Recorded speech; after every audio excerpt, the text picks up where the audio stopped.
This episode of MMPQB is brought to you by Unleashed Music, helping artists like Michelle Malone, Dar Williams, Arctic Monkeys, and you to get their music heard by the right ears. Take your music career to the next level. Unleashedmusic.com.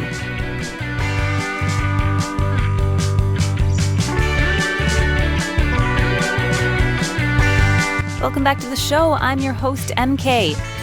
Before we get started this week, little disclaimer, I fucked up and my audio is a little bit weird for the first 7 minutes. My guest's audio is fine, but I was using a mic I don't usually use, and I just got a little confused about what direction of the directional mic I was supposed to be speaking into. Derp. So, yeah, just bear with me on that. This week's guest is Jason Sherman from Torrential Downpour, a good buddy of mine and DJ's, really terrific guy, very, very easy to talk to, and super interesting. So enjoy the show and check out Torrential Downpour's new record, 2020. So for only the second time in my podcast life so far, I am with a human being in the real live space, aka my closet. It's Jason Sherman, vocalist for Torrential Downpour. Welcome. Hey, what's up, MK? Thanks for having me in your closet. Yeah, thank you for joining me on the floor of my closet. This is very nice. Yeah, it's pretty cool. It's like no, it's actually a really nice studio setup in here. It's not bad. Like, you know, you make good use of the space. It's coming together, and you know what I appreciate about recording in a closet is like there's kind of a natural deadness because I have a bunch of clothes behind those doors. The wood too. Yeah, also. Yeah, and it's carpeted in here, which I wouldn't have chosen, but I'm glad it's here. Yeah, it's good for like for recording purposes for sure. Yeah, it worked out. So congratulations first off on the release of the new album 2020. It's very heavy. Oh, thank you very much. Yeah, yeah. It's funny that you talk about that. I mean, like, if you're familiar with our band, Torrential, like, I guess, yeah, we're a heavy band. We're known for being kind of like, you know, crazy or like, you know, like on like the heavier spectrum of like progressive metal and stuff like that. But like Jay, our guitar player, he hit me up the other day and we were just like talking. He was like, "Man, I was listening to the record the other day, and this thing's heavy, man." Like, he was just even talking about it. He's like, just from like the production itself and just like, yeah, it's just from a musical standpoint. I guess it is something. It's more like, I guess, just direct and focused rather than some of the other stuff that we've done in the past. Yeah, so, I mean, it's really, okay, like, I feel like I should give some kind of disclaimer to any of my listeners who are, you know, well versed in metal. I'm not at all. You know, I tangentially am aware of some metal things because of dating DJ and, like, you know, going to those shows and, you know, Dead Empires and Number 12 and Black Table and stuff. And I know that there's lots of subgenres, but I will not sit here and pretend that I'm any kind of expert or that I even, like, am a casual. Like, I'm below a casual. I don't really just, so like what, how would you classify Torrential Downpour as far as like a metal subgenre? You said progressive? Yeah, I guess you could throw us like, I guess we get, tossed into that category a lot. I guess more like the progressive metal end of things. People throw around like you know, the sludgy or experimental and stuff like that, because I guess, yeah, we kind of go off on tangents and stuff like that. And, yeah. But because I don't know. What hit me about the new record, and sorry for interrupting, but like, what hit me about the new record as I listened to it is like it's really fast and loud right from the beginning, and of course there's breaks and there's different really cool things that happen. I like, you know, some of the piano stuff and the clean vocals in the one song. You know, those are the moments that I'm like, oh, I understand this.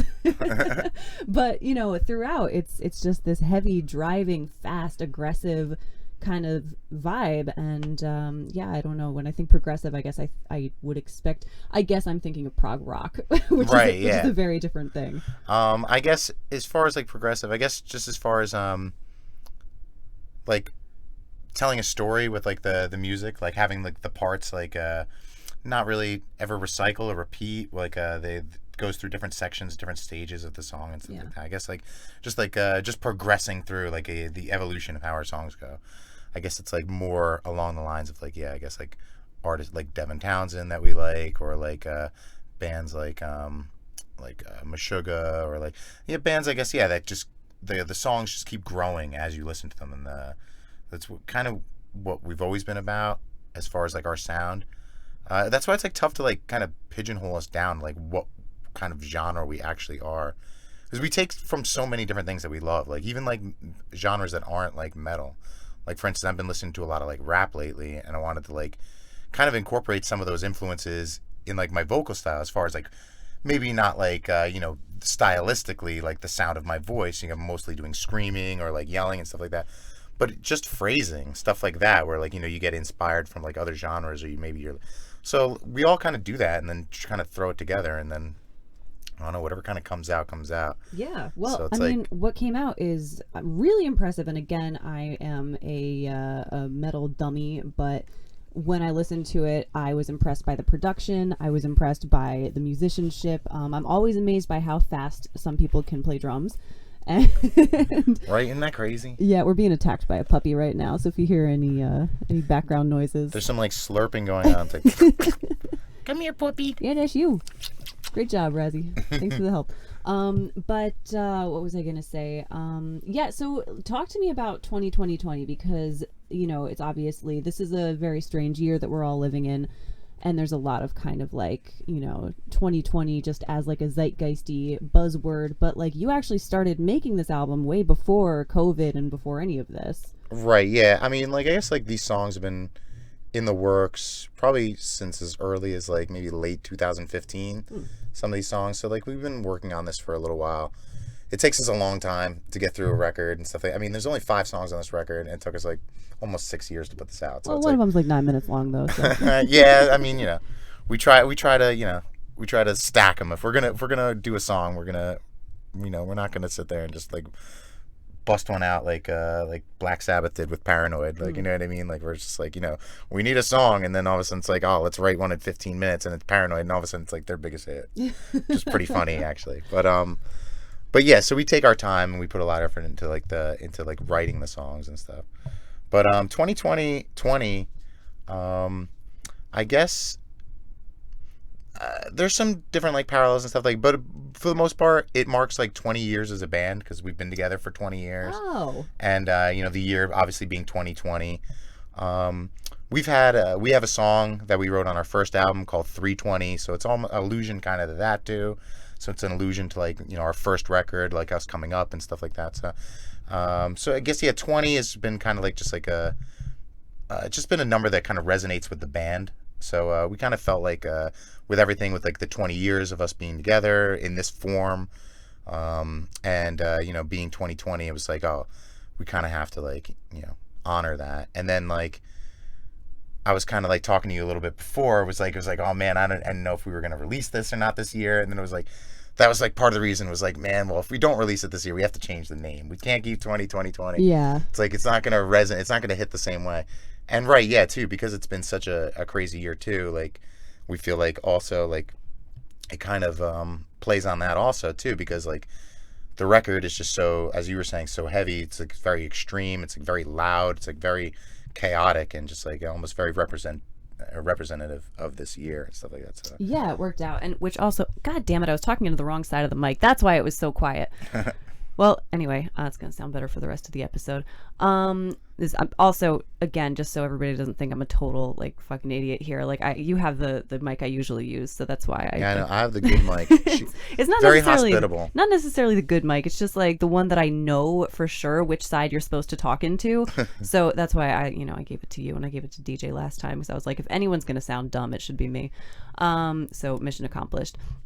But yeah, so I want to talk about your lyrics a little bit, because I read through them, and one thing that I really enjoy about one thing that I enjoy about metal, as I've gotten to know it a little tiny bit over the last 4 years or so, is that really you could be saying anything a lot of the time, and nobody would be any the wiser. And like, I've heard you, especially in like Dead Empires, which is like a sillier kind of project, get a little bit silly sometimes. And this one is like, it seems to be a lot about mental health and a lot about, just internal struggles. And I don't know, like, do you is it like hard to do that stuff on microphone? Like, I don't think I could be that, like, but on the other hand, you're screaming it, so like, I don't know, how does that feel for you? To be honest, it's very cathartic. Yeah. This record in particular, when we were in the process of writing it, I was talking about it with the guys, and I was talking about like, how for this record, I really wanted to come across as honest and as forthcoming as possible. I didn't want any, like, wanted to cut all the fat. Like, we didn't want to have any, like, musical, like, interludes or, like kind of, like, ambient pieces between the tracks. We've done that in the past and stuff like that. Like, it was just like, I want to cut all that out. I want to be more forthcoming lyrically, like, as far as, like, you know, because I've talked about, like, I guess, like, depression. I've talked about, like, I guess, yeah, just, like, certain, like, internal struggles, like I'm adopted, so I deal with, like, issues with, like, abandonment and stuff like that. And, like, so, like, I've written about that in the past, but, like, more, I guess, like guarded, or I've written, like, I guess, like, what's the word I'm looking for? I guess, like, kind of, like, not, like, esoterically, but, like, I guess, like, more, like, I guess, like, cryptically, that's it. Been more cryptic about it. And, like, part of this was, like, man, like, you know, like, 2019 was, like, a crazy year for me. It was, like, really rough, and, like, it really, like, had to do a lot of, like, soul searching, and had to really, like gain some insight. And, you know, I was realizing that, like, you know, patterns of my behavior just were not working out, like, you know, and I had to realize, like, well, why was I locked in these patterns of behavior? Why was I doing these things? Like, you know, it only serves to, like, you know, just, like, stop me from growing, you know, and only, like, you know, just, like, hurt relationships that I'm in. It's just like, what can I do to change? It's like, so it was a very, like, transitory year for me. So it was like a lot of these things that I was thinking about lyrically, I really just needed to get out. And, you know, a lot, and, like, dealing with depression, dealing with, like, you know, like feelings of abandonment with, like, the adoption and stuff like that. Like, for instance, one of the song titles is called The Primal Wound, which I based off of a book, which is of the same title, which is all about, like, adoption, how, like, adoption can be related to PTSD, and, like, how, like, a lot of adoptees go through a lot of similar symptoms like that. And how just, yeah, basically it can lead to, like, adoption can lead to a lot of, like, different, like, you know, mental health pathologies and stuff like that, which I wasn't, like, you know, necessarily aware of, like, and stuff. So, like, Dude, anything that happens to you when you're a kid can fuck you up and you don't even realize it. Right. Yeah, totally. And it's like, right, when you're a kid, it's like you don't even really know how to, like, process it correctly. Like, it's like you might be depressed, but you might not necessarily show signs of sadness. You might show it as, like, being hyperactive, or you might show it as, like, you know, like, being, you know, causing outbursts in class or whatever it is, you know what I mean? Like, so, like, when I was younger, I was diagnosed ADHD, and, like, you know, they prescribed me, like, drugs like Ritalin and stuff like that. I don't think they prescribe stuff like that anymore, but, like, so it was like, so just growing up through that stuff, yeah, it's like I never got a chance to really express, like, those, like, feelings, because, like, through, like, the medication, through, like, a lot of, like, the therapies and stuff that I was under, it's like I didn't have a chance to, like, get that stuff out, to get those feelings out, and to really even process them correctly. So it was only, you know, after, like, you know, just, like, dealing with, like, kind of, like, just, like, this whole, like I said, like, the whole 2019 just really, like, it's tough to, like, say. It's like I'm, like, getting, like, a little choked up a little. That's okay. I mean, if you're okay with it, like, no, I want to talk about it, because it's, like, definitely, like, I don't know, it feels good to talk about it. And like I said, like, expressing it through the lyrics and through the songs, like, being able to scream that stuff out, like, it's just extremely cathartic, and just, like, definitely is, like, oh, man, just a big step for me, being able to, like, process this stuff and get over it, like, you know what I mean, like, and move on, be able to move on. Yeah. Razzie. There's a full dog butt. Like, this dog is like, I need to give you love right now. She knows. She's like, it's getting real in here, I can tell. But, like, I'm a crier. Like, I'm a very, like, I feel my emotions deeply, and singing can be a very emotional and very cathartic thing for me. And, like, I even, like, there are songs that, like, if I think about the lyrics for too long, I will get choked up. So, like, I can't, you know, and those are songs that I didn't even write necessarily. So, yeah, I just, I think it's very, very ballsy to, you know, put it out there like that. Oh, thank you. Yeah, no, and it's funny. It's like, once it's out there, it's like, it's over. And it's like, oh, man, this huge weight's been, like, lifted. And then, like, it's like singing it, like, you know, at rehearsals, or even doing it for shows and stuff like that. Like, you know, once shows start to pick up, if that, you know, ever happens again or whatever, you know, but like, it doesn't bother me, you know what I mean? It doesn't, like, bring me back. It doesn't trigger anything, like, you know what I mean? Like, it's just like I've accepted it and I've moved on, and it's like, almost like, okay, like, when I do the performances, it's weird. It's just like I kind of shut off all of that and just get like just really focused into the performance aspect of it. Yeah. And it's just like, okay, like I'm not even thinking about like what the lyrics are, what the lyrics mean. Like I'm just like, okay, I just know I have to say this word at this time. It's yeah. I like, get it's like that. I get very like I don't know, like almost like kind of like a robot. You get into a zone. I know. Yeah. Like I am, much more of an amateur performer, like much more casual than you are. But like even I like will get into that. Just like it's like it's like a zone. I don't know how else to put it, but like you get into that moment where you're like, oh, I know what I should do right now. I should, drop my ass to the floor. Exactly. Yeah. This is the right thing to do. Exactly. At this moment. I need to slam my head right into that monitor real quick. Boom, boom, boom. Oh, okay. Yeah. 2 different kinds of shows, but same feeling. Do you use the synth when you're live with Torrential Downpour? Because that was something I always liked with you and Dead Empires was the synth on stage. Yeah, I use the almost the same rig, almost the same setup with the synth. I actually have another synth when I play with Torrential, so like actually like double the synth power with Torrential. Fuck yeah. Which is pretty funny because like I'm not a good keyboard player at all. Like it's like pretty funny, but like I buy this equipment and I'm just like, all right. Like this stuff makes good sounds, makes cool sounds. So I'm going to kind of just wing it and just learn it as I go along. Yeah. And that's pretty much how I do it. And it's like so funny. I'm like, people are like, and then like, and then I get in like situations where like people are like, let's jam. And then I show up and they're like, yeah, we're going to do this in like this key and like this. And like, yeah, just play along. And it's like, yeah, no. Sorry. Oh my God, like, that's so me. No, yeah, sorry. Yeah, but this makes a cool sound, so I'm just gonna do this for a little while. No, that's so me. I am also that person where like in all of my bands, like I am the one who's like the least musically trained, and like I get very self-conscious about it sometimes. But like, yeah, you don't necessarily have to be, a virtuoso keyboardist to be able to do cool stuff with a synth. I've had a few bands and songs in bands where like they were like, all right, MK, we're going to put the synth in front of you for this one and you just have to push these 3 keys at these times. I'm like, all right, I can handle that. And if you just do it like you mean it, nobody in the crowd knows that that's all you know how to do. Oh man. I know, it's so funny. Yeah, I always say like it's like I have all this stuff in front of me, like the vocal processing stuff and the synths, and the people are always like they're like impressed by it, like after the show, like they see me using it and stuff like that, and they're like, oh, that's really cool. And some people come up and ask questions after the show, and they're like, oh, like, what are you doing? What is that stuff? And I'm just like, I don't know. I have no idea what it does. I just press buttons, and it's just like, it's just sort of like, it's like half truth and half a lie. I like kind of know what things do, but like at the same time, like I am just like kind of hitting things at the same time and kind of like kinetically just like feeling it out, but especially with things with like the Chaos Pad, because like it's like a touch screen interface. Oh yeah. So it's like I'm sitting there hitting it with my hand, and then just like really like just with the movements of my fingers controlling the sound that's coming out of it. So a lot of times like I am almost like improvising and like tweaking the sound based on how it's saying. Yeah, right. So it's like because you programmed some of it, right? Like aren't there like some sounds that there I use like a sampler. I use a Roland like a 404 SX sampler, and that one, that where I take pre-recorded sounds, put them into the sampler, and then I'll trigger them during the songs and stuff like that. But the sounds that are on the Chaos Pad are ones that are built like proprietary sounds that are on the chip in there.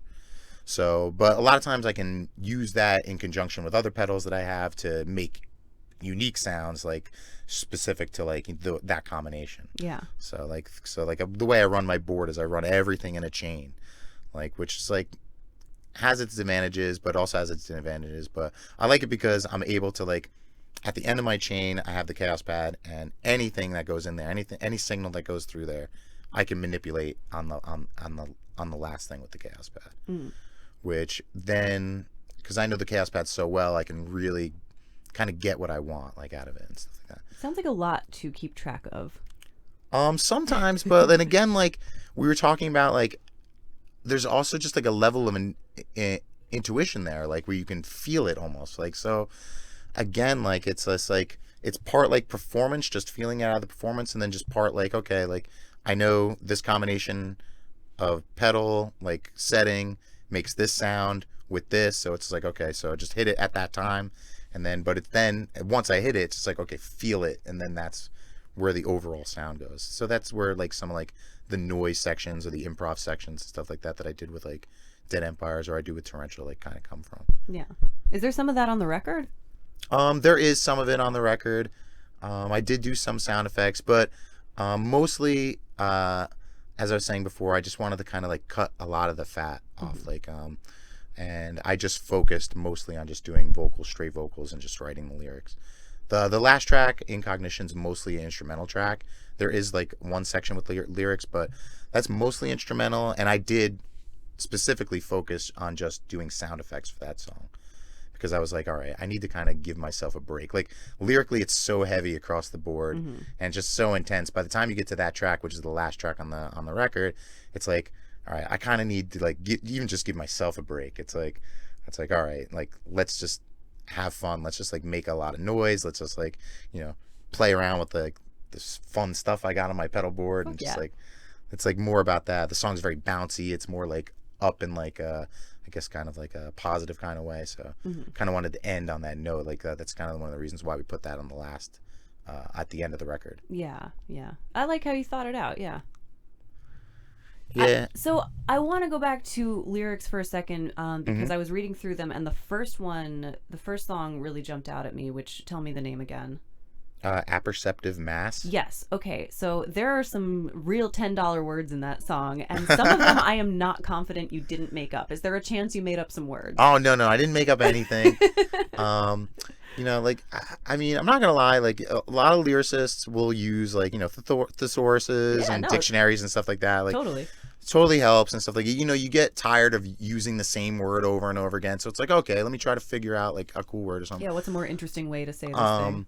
So like, a really good friend of mine a few years ago for my birthday got me I don't know if I'm pronouncing this right, but I believe it's called the Lodactylian's Unusual Dictionary. So it's like basically this like, I guess a lexicon of just bizarre and like weird words that are just like rarely ever used, but they're all like legit and stuff like that. So I referred to that, and I was like, would pick out some words and be like, all right, that's a cool word, I want to kind of like use that. And then like I was like where am I going to fit that in? And then just like it kind of like worked naturally, actually, which was pretty funny, because like I was like, all right, well, like, like, was there any words in particular that you were like, all right, like, I'm gonna pull it up, because if you need to pull it up, go right ahead, because a bunch of them jumped out, and let's see. It was funny because like, that was like one of the ones where some of my friends had commented also. They were like, oh man, I had to pull out the dictionary on that one. I had to type it into Google. I didn't know some of those ones. And it's very like it appeals to me because I'm also somebody who likes words and likes language, and like, okay, so let's start from the top here. Hodiurnal. Hodiurnal. What is that? So like that, just like hodiurnal just means like hodiurnal is like wait, hold on. I have to read it. I have to read the lyrics. Read it in context. Once I read it in context, I know what it means. Like, I'm trying to use my like my language fan brain to like parse it out, and like diurnal makes me think of like the day. Like, I think that's the etymology, but the hod is really throwing me for a loop. Oh, like hodiurnal mind. It's like somebody who like learns like late in life. It's like somebody who's like capable of learning like but late in life. So somebody maybe who might go back to college at like 40 or something like that. You would be like, oh, like their mind's like hodiurnal. It's like, okay. And retiform. So the line is the hodiurnal mind retiform. What is retiform? Retiform is like net-like. Okay. And then we have opsimath. I'm just going to call you out on all of these and make you explain them. I hope that's okay. This one? Opsimath. That one. Or wait. Now you see. It's been too long since you wrote this. Well, that's what I'm saying. Oh well, this was funny. This was one of the first songs that we wrote during this cycle, which is pretty funny. Opsimath has no sexuality. Oh, that's the one. Excuse me. Opsimath is the one that has learned late in life. Hodiurnal, the hodiurnal mind. I think that was like a hodiurnal. I believe is like ever expanding or something like that. It's like it's more like that, but that makes sense. We've got obnubulate down here. That's to make black. That's to blacken something or to turn something black. All right, I get that. Let's see. What else don't I know? Noctambulous, I kind of got from context, somebody who walks at night. Yeah, sleepwalker, right? Yeah. And incrassate. Yeah. Oh, and crassate's like it means to thicken up. Awesome. Okay. Thank you for this English lesson. This is great. So let's talk about the overall meaning of the song, because I actually love stuff like this. One of my very favorite bands of all time is of Montreal. I don't know if you know or like them at all. No, I never heard that. But they're also the guy Kevin Barnes who writes the songs is very I think he also has a thesaurus next to him at all times, and like you know, has a great way of like weaving things in a way that sounds really good. And you know, you don't necessarily always catch the meaning of the sentence the first time you hear it, but you're like, that's a bop. Right. And I'm gonna go back and learn more about it. Yeah, there you go. So yeah, what does this song mean, Jason? I mean, it's like, well, apperceptive mass in general. Like apperceptive mass is almost kind of like the concept of it. It's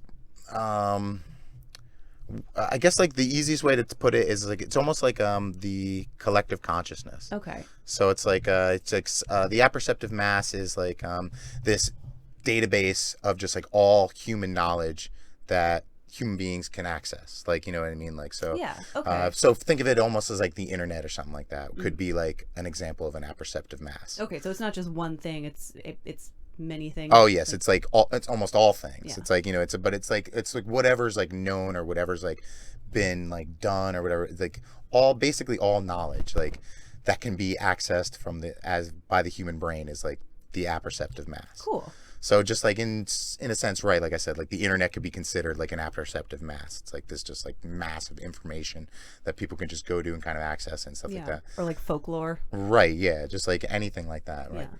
So I guess, yeah. So like the whole point of that is like, it's like, oh, right. Well, how do we get to this? It's like, oh, like we're constantly learning things as a species. We're constantly getting more and more information. Like as we go on, like as time goes on, we're just learning like so much more information at alarming rates too, especially now in the digital age. Like we're taking in more information than I think like our brains can even handle. As you can see, like, well, I just feel like there's just like people who are just like sensory overload almost. Like, there's a lot of people who are just like super tired or even just depressed and stuff like that. It's just so much information just like coming in. And so it's like, so I guess, yeah, the song is almost just like, yeah, kind of like, where is this information kind of coming from?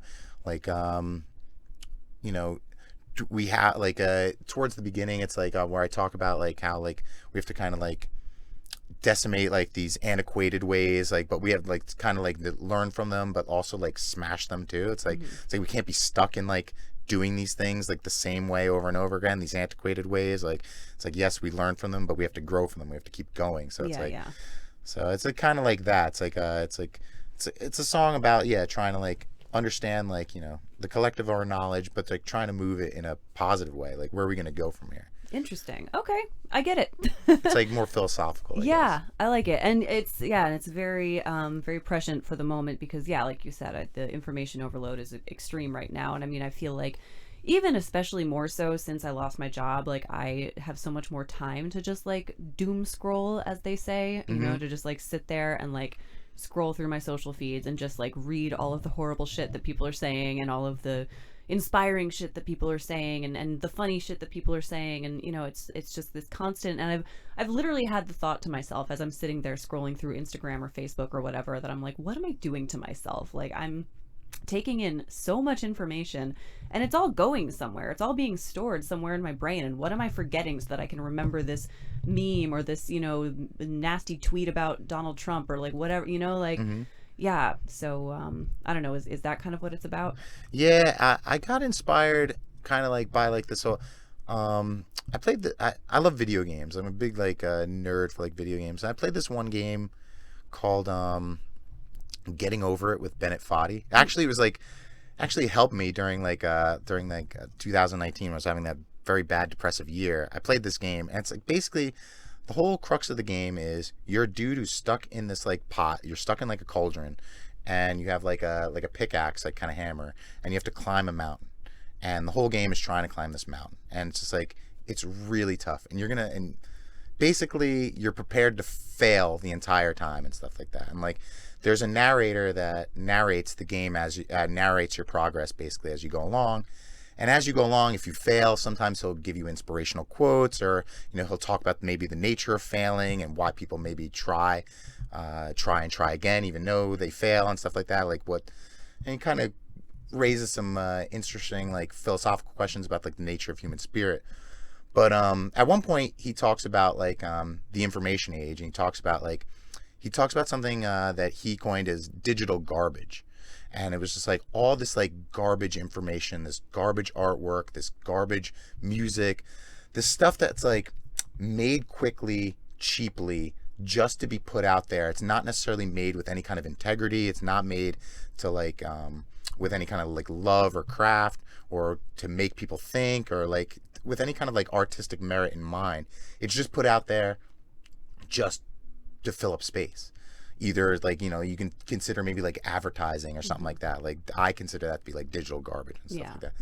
So it's like, you know, stuff that like, you know, commercial you hear once and then it just disappears, and then you never hear it again. Of like children's YouTube videos that are generated by a bot, and then right, kids just exactly, right, at, stuff like that, totally. It's just like, it's like, man, it's like how much digital garbage is out there and stuff like that. But that stuff is all collecting, and that's all part of like, you know, this collective unconscious. That's all part of like, you know, like this apperceptive mass, like, you know what I mean? So it's like the more and more information we learn, it's like, are we necessarily getting any wiser? It's like, yes, we have all this access to information. So I want to try, that's another thing that I try to like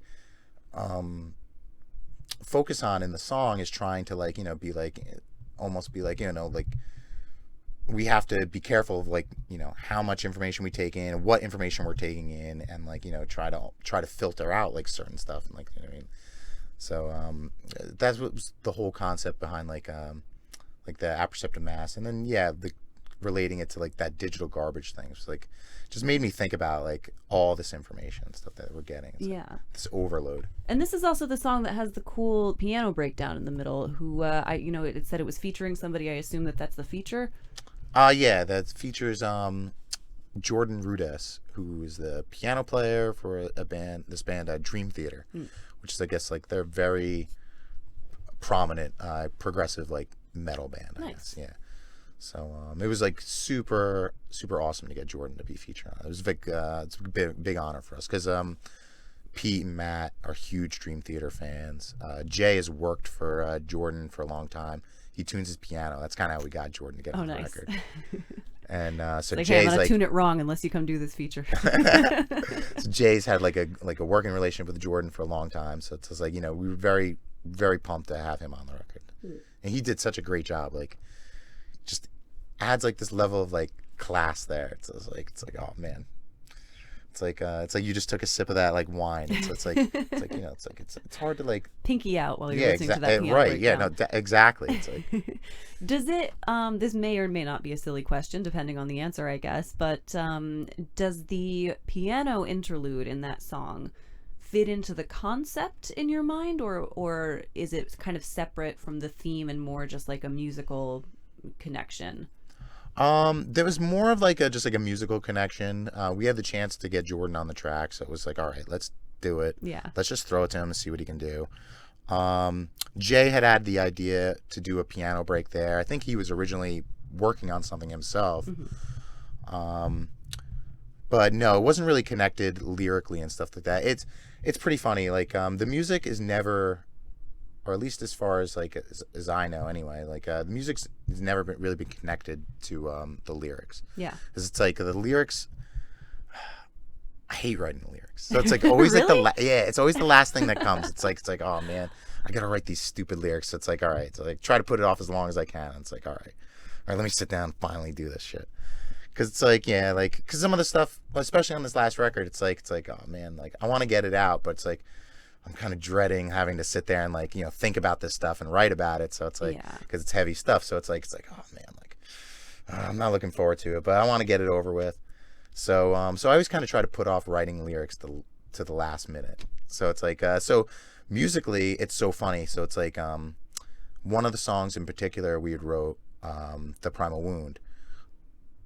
Jay was writing, he wrote most of the music for that song, and he had just had his second baby, and he was like all in this this family kind of like atmosphere, and this whole like feeling like this feelings of like love and like being like having this like family, this whole connection, stuff like that. And like a lot of that music is like was coming from that like that place, like that state of mind. And then when I presented the lyrics, like, which is almost the complete opposite, which is about like being like dealing with like the aftermath of like being adopted, like feelings of abandonment and stuff like that. It's like almost like the complete opposite, like separation of family. It's like almost like the theme of like that song and shit like that. So it's like he was just like, whoa, that's so crazy, because it's like you know, it like brought him to tears actually, because like when he was thinking about it, he's like, man, I was in such a different place like writing this, and it's just so crazy hearing the music and then but then reading your lyrics, and it's like whoa, it's just this wild like juxtaposition. So. Yeah, it's kind of it's giving me like a yin yang image in my brain, you know, how like where, you know, you were coming from this place of like, you know, separation and loneliness and sadness, but there's like that you know, that kind of like beauty and connection within that, and then he's coming from this place of like strong connection, but I'm sure there's like that moment of like anxiety and sadness within that too. So I don't know, maybe that's what that song is. It's the family yin yang. Right, yeah, I know. Family trauma yin yang.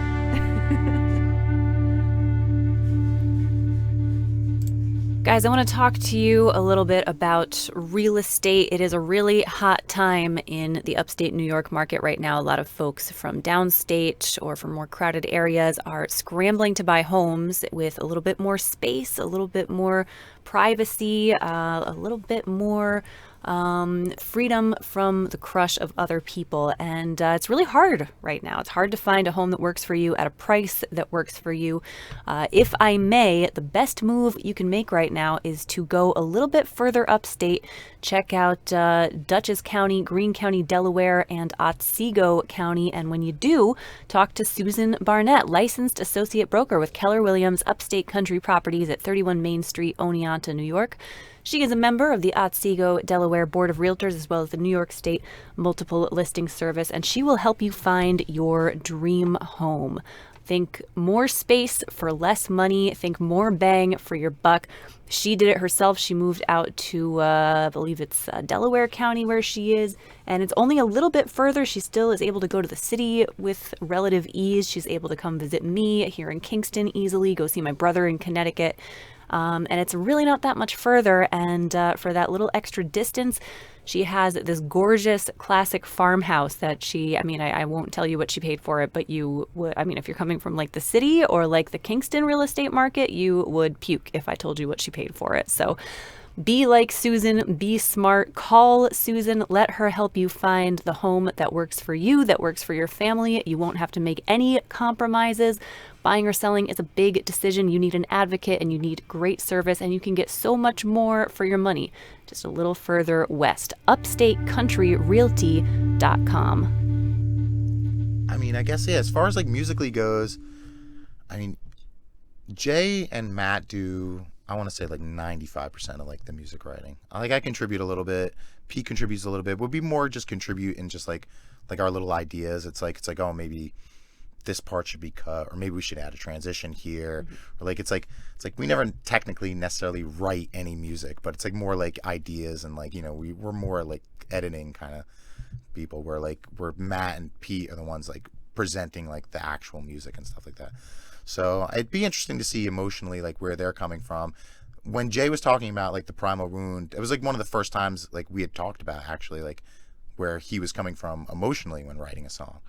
Other than like a long time ago, when he had first joined the band, he had like collapsed a lung and like was in the hospital for like a few weeks and stuff like that. And it was really rough. And he'd like, when he'd gotten out, he had written a song about like that whole experience and like had talked about that. But that was like the last time that we had talked about, you know, what like a song, like what musically like it had like meant to him and stuff like that. Yeah. It's pretty funny. Like,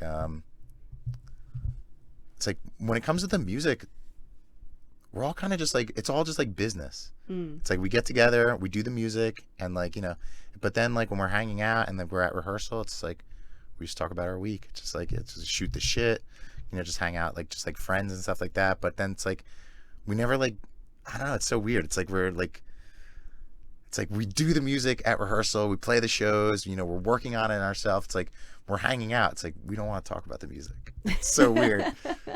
It's like when you get home from work, it's like, and your like girlfriend, your wife or whatever, or your boy or husband or whatever, your spouse is just like, it's like, oh, how was work? And it's like, man, I just do not want to talk about it. I was just there for like 10 hours. I just do did not it want all to talk day. about it. It's the last thing I want to revisit mentally Exactly. right now. So it's kind of like how we are with like the band and stuff like that. It's like Yeah. we don't really talk much about like music and stuff like that. I'm like, No, I get it. And I mean, sometimes, you know, I don't think there always is necessarily like a big emotional reason why you wrote a song musically the way you did. I mean, certainly sometimes there is, but, you know, I know in the projects that I've been in, a lot of the time it's just the guitarist going like, hey, I came up with this riff. This sounds cool. What can we do with this? You know? Yeah, no, totally. Yeah, that's usually how it works. Yeah. Right? It's not like this riff reminds me of my, you know, ex-girlfriend. It's just like... It's like, man, yeah, we got to write this song. You know, and then I'm the one who takes it. Like I've done this multiple times in some of my bands where I'm usually the lyricist, and like I'll take a perfectly cool, fun concept that somebody came up with, and I'm like, now it's about sadness in my life and cocaine. Well, it was part of the reason why like I used to write very cryptically too. Yeah. Lyrically, because it's like I didn't necessarily want like to bring people down or bring like my bandmates down with like, you know, the content and lyrics and stuff like that. Like, it's like, you know, I want people to just read it and kind of maybe take away what they want from it. Mm-hmm. And I always tried to like steer the lyrics in some kind of form of positivity. The last record, I tried to put a positive spin on a lot of things.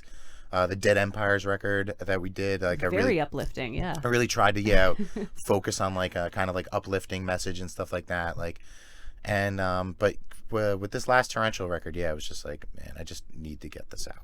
Yeah. I need to like just like I'm just like bleh, vomit these lyrics like out onto the microphone. That's it. Just purge it out and boom, I'm done with this. Yeah. Does it feel better? Yes, it feels so much better. It's like, yeah, huge, it has. like, It's been such lifted. a weird fucking year, and like I don't know, everybody. I feel like if there's one positive that's come out of 2020 a little bit, it's that like people are having much more candid conversations about mental health this year, because it's just, you know, you can't escape it. Everybody's struggling in some way. Right. Yeah, for the most absolutely. part. You know, either you're, you know, I have friends who work in healthcare who've been, you know, fucking dealing with the pandemic on a really personal level. I have, you know, friends who were people of color and, you know, fucking dealing with all of that shit and the Black Lives Matter and, you know, police murdering people and, you know, that hitting them in a much more personal way than it could ever hit me. And people like me who lost their jobs and were thrown off track that way. You know, it's like everybody's got something. Right. Yeah. Yeah. And that's the thing. It's like I guess like that was another reason why lyrically I wanted to be so forthcoming as well. It was just because I wanted to be able to like relate to other people and have them be able to relate to the content. Be like, you know, like they're struggling. Maybe they can see something in the lyrics where like they're like, oh man, like I can relate to that. You know, I'm not alone. Like, you know what I mean? Like I have similar feelings. Like, wow, like maybe I can work through this. Like, you know what I mean? Like if like that was basically the goal. Like if I could help anybody in any kind of way, like with the lyrics, reading the lyrics and stuff like that, like helping them with anything. It's like I'm much happier for that. Yeah, no, I mean, I think that's good and necessary. And I think it does help. I think anytime that I personally like read lyrics or hear lyrics and they are, you know, speaking to me in a way that I can relate to, you know, I've had records that like came out at times where it just felt like every song was speaking directly to me, and I just, you know, it's so helpful to have that. Oh, right. Yeah, and absolutely. I'm sure, like, I mean, so what has the response been like so far for this record? Have you had any people reaching out and like talking about it? It's been really positive. We've been very happy with the response to the record. I was telling you and DJ a little bit earlier, like we did this all DIY as far as like the promotion goes. So it's just been basically me just like emailing people, just like staying up late at night, just like going through the Rolodex and just being like emailing, tweaking each email so it doesn't, you know, I'm not like sending like massive copy paste blocks and shit like that. It's like you know, you're trying to personalize every email, and you know, just trying to send out. Exhausting writing it over and over, though. It's like, yeah, basically, yeah. And, you know, just like doing that whole game. You know, God bless you, PR people. You know what I mean? You guys earn your monwith for sure. That's for sure. Y'all hiring? Yeah, exactly. So with the response that we've gotten, like based on like, you know, what we've been able to do as far as like PR, like, you know, we had that premiere with Metal Injection, which was really nice, which was really huge for us. And yeah, the response has been great. We got a couple of decent reviews. That one review on Metal Trenches was very kind. And just overall, just like our fans and friends in general have just been super supportive about the record. Have been very, like, had nothing but nice things to say about it. So it's good to hear, like, especially like after sitting on a lot of this material for so long. Yeah.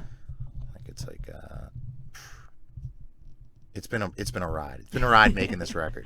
And as of now, you were saying there's you're not doing vinyl or anything like that. Physical releases, no, we're gonna wait. I mean, we kind of want to, but right now I don't think it's really the right time. You know, I feel like if we're gonna go out and promote the record, if we're gonna do shows or tour and stuff like that, then might make sense to have like a physical product to bring out on the road and stuff. But right now, with how the pandemic is and the uncertainty leading into 2021, I mean, who even knows if in a year from now there's going to be, I mean, like, if it's going to be safe. Like, Yeah. you know, there might be shows happening, but it still might not be safe to be doing like tours and stuff like that. And like, if that's the case, then yeah, we're going to just go wait. But, you know, right now, you know, until the demand's there, like, you know, if, you know, people are really clamoring for it, if we see like a lot of people just being like, yo, get us that vinyl, it's like, all right, then maybe we'll do something. But for right now, we don't have any plans for physical. Yeah, that's fair. But yeah, I mean, it's, again, like, one of the positive things that can come out of the negative things. Like, I do think the internet is slowly killing us all a little bit. But on the other hand, like, I don't know what I'd do without it. And I love that, like, it's so, music especially is so accessible and so immediate. And I mean, on the one hand, like, obviously, I think it's probably harder to make money selling music than it used to be. Mm-hmm. I mean, not probably, it is. But yeah, I can't say I'm not grateful for the fact that I can just, like, open up Spotify and listen to whatever I want. And yeah, I mean, like, you don't have to, I mean, and in COVID world too, it's probably extra good because you don't have to worry about, like, are people going to be able to go to fucking Sam Goody and buy this record safely? Like, no, just fucking buy it from Bandcamp and Right. listen to it. Buy it, just stream it. I mean, we don't care. I mean, like, you want to buy it, that's really awesome. Thank you very much for everyone who bought our record. Anyone who's going to buy our record, thank you very much. But I don't care. I just want people to listen to it. That's all I care about. Yeah. We put it out there, like, you know, we put our hearts into it. And it's just like, yeah, just like having just people listen to it and enjoy it is just is payment enough for us. It's Yeah. like that's it. And just getting positive feedback, just hearing like the positive feedback already has just already been worth it for us. Yeah. So I mean, like, we're gonna still go out there and continue to make music. This is actually one of the first times we have like a plethora of like music like in the bag, which is kind of exciting for us because normally as a band we'll do a record and then we don't have anything, and then it takes us like 6 years to do another record. So you got more material So already. it's like, yeah. So we were actually planning this record was actually going to be much longer, and then we decided to just like cut it in half, and it was like, all right, we're just going to release these 5 songs and then record. We have another 4 songs that we're working on that we want to record, and just release that as its own thing. Yeah. And then we have another song that we're working on, this kind of like right now it's about like 20 minutes. We want to like try to extend it to like 30 minutes. Basically just make like a whole like album length song. Nice. So we've been working on that, and so like so we actually have a whole bunch of material that we're going to be working on. And since there's nothing else for us to do, we're not playing any shows. Yeah. Like, we're might as well. basically we're just basically grinding away. So Have you guys hopefully- been rehearsing consistently? Like, I mean, I guess you were working on the record for the first part of COVID, but yeah, because that's been like, you know, such a funny thing for my various bands. Is like, do you rehearse or not? We rehearsed once, and I have to tell you, like, screaming with a mask on is not easy. It's like it's real tough. Just doing vocals in general, even the singing parts and stuff like that. It's just tough doing it with a mask on. We did one rehearsal. I would like to get together more, but we decided collectively that it was like, look, the only reason for us to really get together for rehearsal is for shows. If we're doing like live gigs, and right now since we're not taking any live gigs, we're not doing any live gigs, there's really no need for us to do rehearsals and stuff. As far as writing, bouncing back demos back and forth, we can all do that at our home computers and stuff. So we've just been, as far as writing goes, we've kind of just been doing it that. We have been meeting on Zoom pretty regularly. We have like our like I want to say like bi-monthly like Zoom meetings. We get together and just like, you know, hang out, shoot the shit, talk about some band stuff, and then just basically talk about our weeks and just hang out. But that's basically been our rehearsals.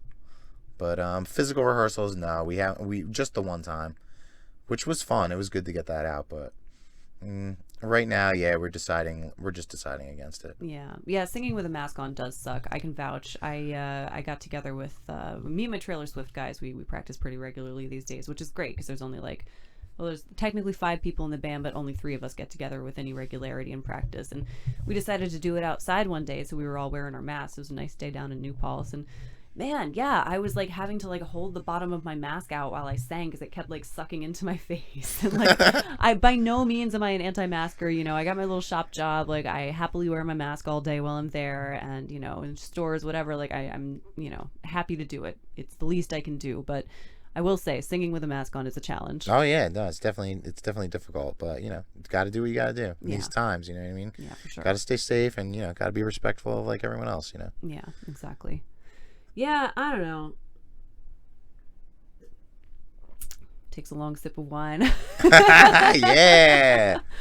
Yeah, I'm thinking more about like just the internet a lot. I feel like that's been coming up. Like now that I know the phrase apperceptive mass, I'm never gonna stop using it.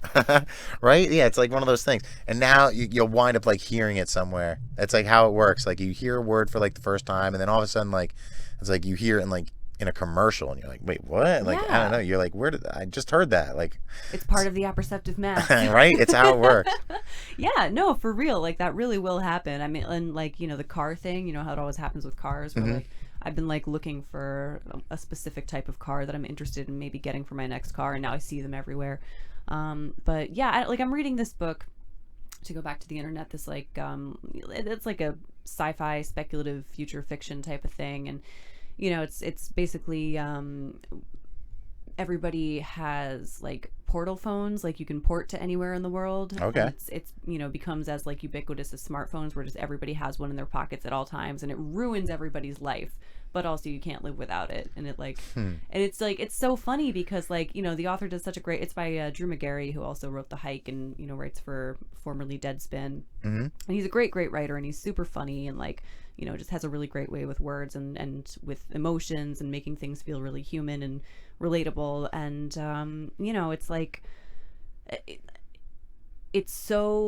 he could be writing just about smartphones, you know, if you took away the actual like, you know, teleportation part of it, and the way that he writes about, you know, what it does to people mentally and all of the stuff that goes along with it. But yeah, I don't know. I'm not like a Black Mirror person. Did you watch that? No, I didn't watch Black Mirror, but like I know people who wanted. There's people who've been recommending it to me for a while.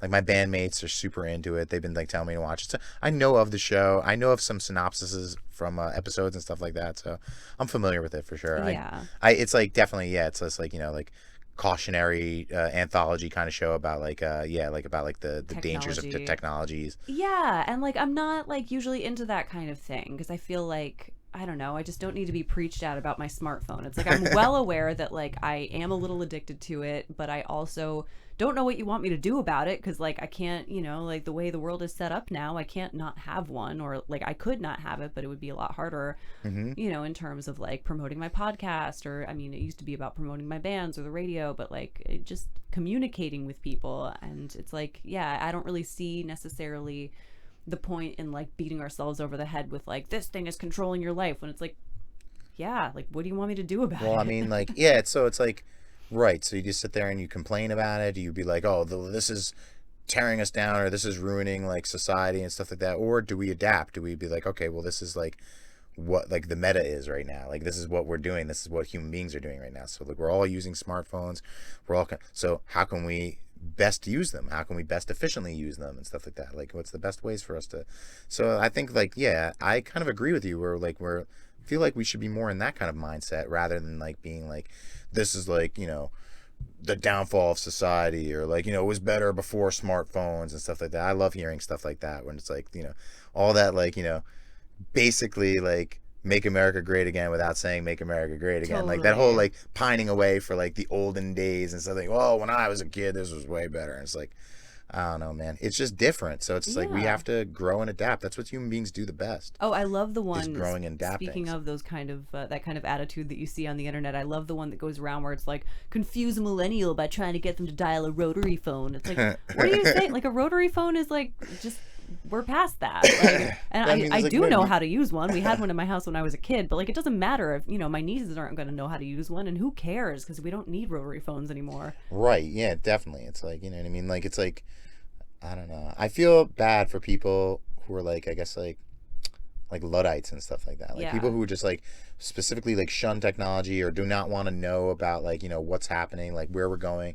Because as we progress further into the digital age and even we're beyond, we're going to be relying on technology as long as like, there isn't a fucking big, huge like solar flare and we lose like, like the electrical grid or some shit like that. And if we do, then we do, and we figure it out. Yeah, we're going to figure it out. But for the most part, right now, we're heading in a direction where we're relying on technology, and like it's it's very beneficial for human beings. I think there's a lot of like good things about it, as well as but there are a lot of things that should be should be looked after, and like there's a lot of things like you should be cautious about, like as far as like you were talking about addiction. Like that's something that like we didn't necessarily have to deal with like 10-15 years ago. We didn't really have to deal with like social media addiction or like smartphone addiction, and now that's something we do have to deal with. So it's like it's a new problem, but as a species, just like anything, when new problems develop, we have to just figure out solutions for it and adapt to it.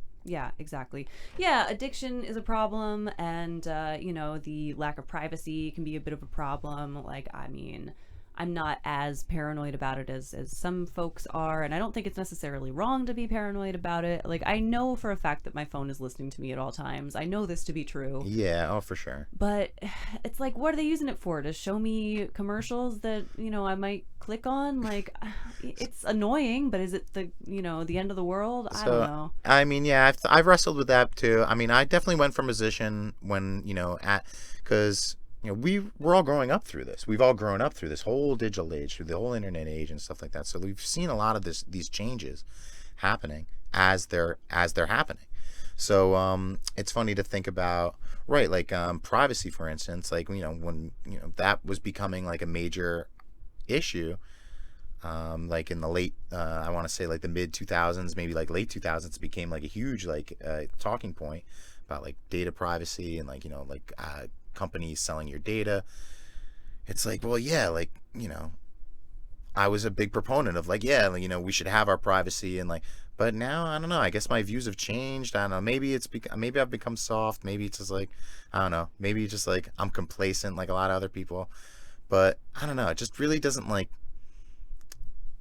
what are they doing, right? Like they're just like advertising stuff to me, and like that's capitalism. They'd be doing that one way or another, no matter right? What, Yeah, so it's like it's just a part. System. It's just a byproduct of of our system that we live in. So it's like, all right, And like sometimes I almost hate to admit this on mic, but like it's not necessarily the worst thing. Like I was in the market for some coveralls. I wanted like a cute, fall winter jumpsuit. So I was like looking up coveralls online a little bit and just looking at my different options. And all of a sudden my phone was like, oh, you want a jumpsuit? Here's from this company and this company and this company. And, I waited a couple of weeks and I looked at all the options that my phone generously showed to me. And then eventually I found one that was a good deal and I bought it. And it's like, all right, that was easy. Like, I don't hate being shown all these options without having to look for them. Right. Sometimes the internet, sometimes Google gets it right. I'm curious what like the Wish algorithm looks like. Dude. Because some of the suggestions that Wish comes up with are just bizarre. It's just like, what is this stuff? Like, like literally, what are they? Like, there's some like vague picture, and it's like, someone's wrist, and it's like there's no watch, there's like no like jewelry or anything. So what is it? Is it a fake wrist? Is it a prosthetic hand? Are you buying an actual hand? Yeah. Is this a picture of a hand that you're buying? Like, what is this? What am I buying for $30? I got a Wish ad. It was like $10, and it was literally a what's the fucking, like the sonogram when you scan a baby? Like it was a scan of a fetus in a stomach, and I was like, what? It's like, what are you getting for that? Are you getting a fetus? Are we buying like black market babies? Like on Wish? That was one that I like screenshotted and sent to my friends, and I was like, does Wish want to sell me a baby? Right, yeah, exactly. For $10? Or like there was one that was like a picture of a cat, and it had like what looked like marker caps on its paws. And I was like, like what? Like, what would this possibly be for? Like, is the cat just modeling the marker caps, or are you really suggesting that I put these on a cat? Like, Yeah, to what apparently. end? So I guess, so they don't scratch up stuff. But they were like hard plastic, and they had like a weird little toggle on it. It was like, what the fuck? Who manufactured this? Who decided to put it on a cat? Like, who decided I needed to see it? That's what I'm saying. That's what I want to know, like, how, like, the Wish algorithm works. Because, like, it seems like most ad algorithms sort of get it. Like, you know what I mean? They're like, okay, we'll cross-examine, like, what you search for versus, like, words you've said into your phone versus, like, things you've typed in Facebook versus pictures you posted in Instagram. Okay, we can kind of figure out what you want. But Wish is just like, yo, we're just going to throw a dart at a random dartboard. We got, like, 10 dartboards on the wall. Whatever dartboard it hits, that's what we're going to show you. Throw all the spaghetti at the wall, see what sticks. Yeah, exactly. Here. You want an ad for, like, you know, some bizarre, like tactical jumpsuit, like, you know, that's like you can attach your dog to on a chest harness that you can jump out of a plane on. Here's that. Did you get the one that was like a cross between moon boots and roller skates? No, I didn't see that one. It looked like a broken ankle waiting to happen. Like, at least a broken ankle, probably something worse. It was literally like roller skates or roller blades, and then there was like the trampoline step, you know, and then like they attached to your legs. I was like, this is terrible. I hope this isn't a real thing they're going to sell to somebody, because someone's going to buy it and try it. I wish there's got to be like a YouTube channel out there that buys like the weirdest shit that the internet advertises and then they try it. You know, I've seen a couple clothes specific ones. I've watched a couple. I am a basic enough bitch to occasionally watch, like, you know, just girls like showing clothes that they bought. Haul videos? No, I wouldn't really say haul videos. It's more like, you know, I tried this dress and this similar dress from Amazon and this similar dress from, you know, a boutique and this similar dress from Wish.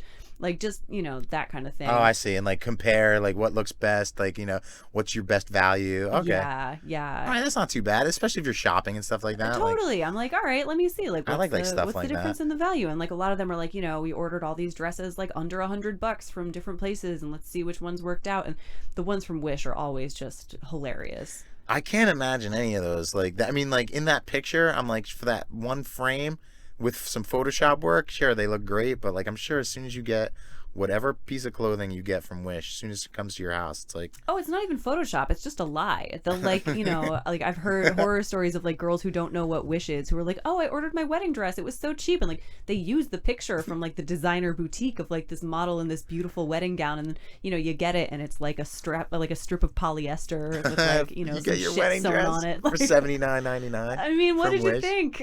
Hey man, it was a good deal. It's coming from China. Some people don't know. They really think they're out there. Oh man, yeah, that's the thing. You know, that's part of, you know, some of the things we have to be careful of with the internet age. Yeah. You know, So if you order the Torrential Downpour album from Wish, what do you think you'd get?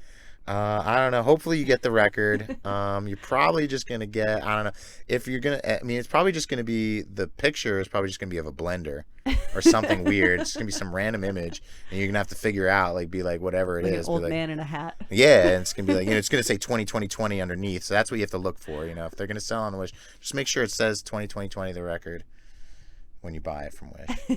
Don't mind what the caption, what the picture is, because it could just be anything. Yeah.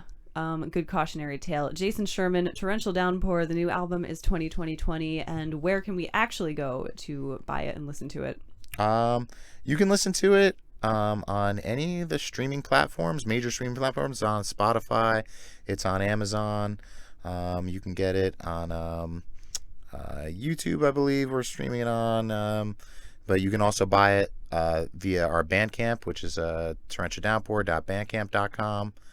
And yeah, please check it out, listen to it, support us, and thanks for having me on, MK. Yeah, I'll see you in the apperceptive mass. Yeah, well, I'll be there.